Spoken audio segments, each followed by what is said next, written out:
प्राचीन काल की बात है।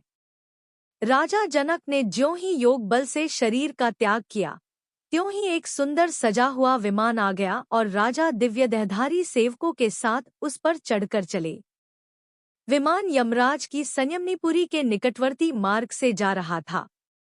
ज्यों ही विमान वहां से आगे बढ़ने लगा, त्यों ही बड़े ऊंचे स्वर से राजा को हजारों मुखों से निकली हुए करुण ध्वनि सुनाई पड़ी, पुण्यात्मा राजन, आप यहाँ से जाइए नहीं।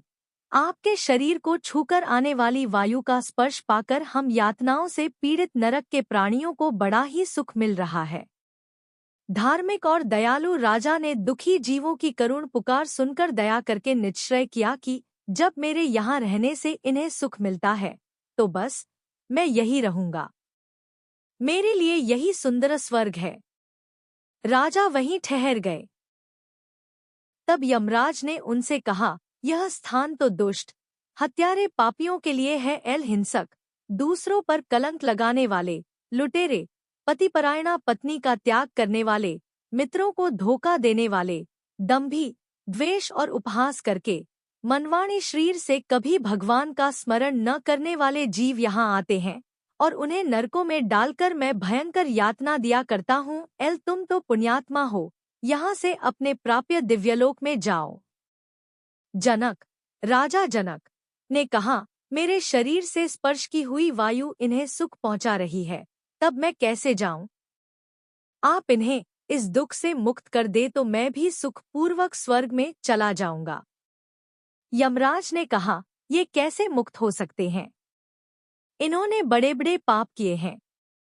इस पापी ने अपने पर विश्वास करने वाली मित्र पत्नी पर बलात्कार किया था, इसलिए इसको मैंने लोशंकु नामक नरक में डालकर 10,000 वर्षों तक पकाया है।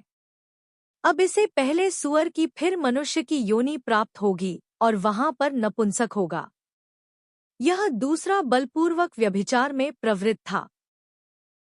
100 वर्षों तक रौरवनरक में पीड़ा भोगेगा। एल इस तीसरे ने पराया धन चुरा कर भोगा था, इसलिए दोनों हाथ काटकर इसे पूय शोषित नामक नरक में डाला जाएगा। इस प्रकार ये सभी पापी नरक के अधिकारी हैं। तुम यदि इन्हें छुड़ाना चाहते हो तो अपना को पुण्य अर्पण करो। एल एक दिन प्रातः काल शुद्ध मन से तुमने मर्यादा पुरुषोत्तम भगवान श्री रघुनाथ जी का ध्यान किया था और अकस्मात राम नाम का उच्चारण किया था, बस वही पुण्य इन्हें दे दो। एल उससे इनका उद्धार हो जाएगा। राजा ने तुरंत अपने जीवन भर का पुण्य दे दिया और इसके प्रभाव से नरक के सारे प्राणी नरक यंत्रणा से तत्काल छूट गए तथा दया के समुद्र महाराज जनक का गुण गाते हुए दिव्य लोक को चले गए। तब राजा ने धर्मराज से पूछा, जब धार्मिक पुरुषों का यहाँ आना ही नहीं होता, तब फिर मुझे यहाँ क्यों लाया गया? इस पर धर्मराज कहा, राजन, तुम्हारा जीवन तो पुण्यों से भरा है, पर एक दिन तुमने छोटा सा पाप किया था। एकदा तो चरंती गा वार्यामास वै भवान तेन पाप विपाके निर्यद्वार दर्शनम। तुमने चरती हुई गाय को रोक दिया था। उसी पाप के कारण तुम्हें नरक का दरवाजा देखना पड़ा। अब तुम उस पाप से मुक्त हो गए और इस पुण्य दान से तुम्हारा पुण्य और भी बढ़ गया। एल तुम यदि इस मार्ग से न आते तो इन बेचारों का नरक यंत्रणा से कैसे उद्धार होता? तुम जैसे दूसरों के दुख से दुखी होने वाले दयाधाम महात्मा दुखी प्राणियों का दुख हरने में ही लगे रहते हैं। भगवान कृपा सागर है। पाप का फल भुगताने के बहाने इन दुखी जीवों का दुख दूर करने के लिए ही इस संयमनी के मार्ग से उन्होंने तुमको यहाँ भेज दिया है। तदंतर राजा धर्मराज को प्रणाम करके परमधाम को चले गए।